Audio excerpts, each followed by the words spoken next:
My full name is Stephanie Lynn Nix, although the nickname Stevie comes from when I was little and couldn't pronounce Stephanie, so it sounded more like Steedy. I was born May 28, 1948 in Phoenix, Arizona, to Barbara and Jess Nix. I've been exposed to music my whole life. My grandfather, Aaron Nix, an unsuccessful country artist, taught me how to sing and play guitar. I would go to him with his local gigs and perform. Only 5 years old the first time I went to one of his shows. It was so much fun. I decided that being a performer was for me after a sixth grade talent show tap routine with one of my best friends. Around this time, my brother Chris Nix was born. We had sort of a rough life. We never could make friends. We moved from Arizona to New Mexico, then to Texas, then lastly to Utah and California. In 1968, I joined a band called Changing Times that was patterned after the Mamas and Papas, with friends I met at Arcadia High School.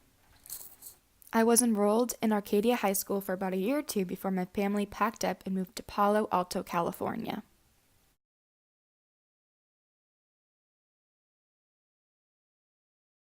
From there, I went to Menlo High School, where I met Lindsey Buckingham. I met Lindsey in San Francisco during high school. He was singing California Dreaming, and I just had to go up and join him. In 1969, my parents told me and Chris they were moving back to Chicago, and that they wanted us to go with them, but I declined, stating that I wanted to stay in California to try and pursue music with Lindsey. And that's exactly what we did. Lindsey and I joined a small band called Fritz, and we gained quite the small following. We spent most of our time as a band opening up for bigger acts like Janis Joplin and Jimi Hendrix before we disbanded in 1971. Around this time, Lindsey and I were romantically involved. We soon landed a contract with Polydor Records, and by 1972 we had released Buckingham Nicks, but it went largely unnoticed. In order to get by, I worked as a maid, a dental assistant, and a waitress. In 1974, Fleetwood Mac, who consisted of Mick Fleetwood, Christine McVie,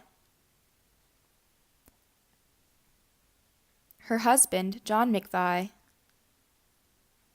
were looking for a new bassist. They really wanted Lindsey, but Lindsey wouldn't join the band unless I could join. So, in 1975, we signed a contract with Fleetwood Mac at Sound City Records. Our first record went straight to number 1 and sold over 3 million copies. My song Rhiannon, about an old Welsh witch, and Landslide, about the pains of growing older, were huge hits, and that meant a lot to me considering they were both written straight from the heart. Some people would say I was transformed into an overnight sensation. According to Lindsey, I had the audience captivated by my flowing outfits and mystical dances. We had been touring non-stop, and in 1976, Fleetwood Mac started to record their sophomore album. Things weren't all that great for me, though. I had been addicted to cocaine. It was so bad that it'd be the first thing I thought about when I woke up and the last thing on my mind before I went to bed. I carried a gram in my boot every day. It didn't help that our personal lives were in total disarray. Lindsey and I had broke things off, and the McVies had gotten a divorce. We continued to record after things had settled down, and in 1977 we released Rumors.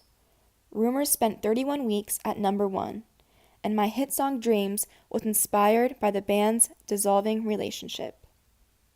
My addiction had only gotten worse, and I had burned a hole in my navel cavity.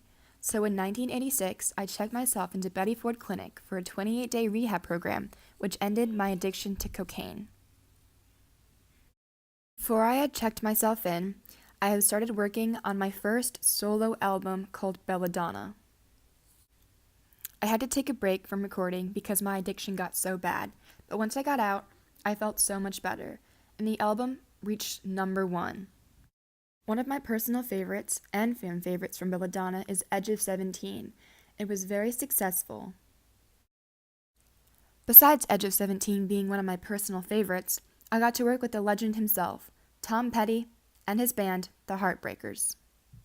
We released Stop Dragging My Heart Around, and it was a hit. The people loved it.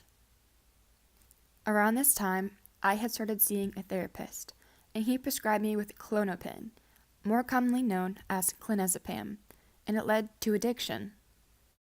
I overcame my addiction though, and have been clean since. Fleetwood Mac released another album, and we got inducted into the Rock and Roll Hall of Fame. Things only got more exciting for me, and on March 30th, I was the first woman inducted into the Rock and Roll Hall of Fame. Harry Styles was the one who inducted me, and I couldn't have been more grateful. He's like a son to me. I'm currently on tour with Fleetwood Mac, and I'm doing really well. So, if you want to, come by and see me.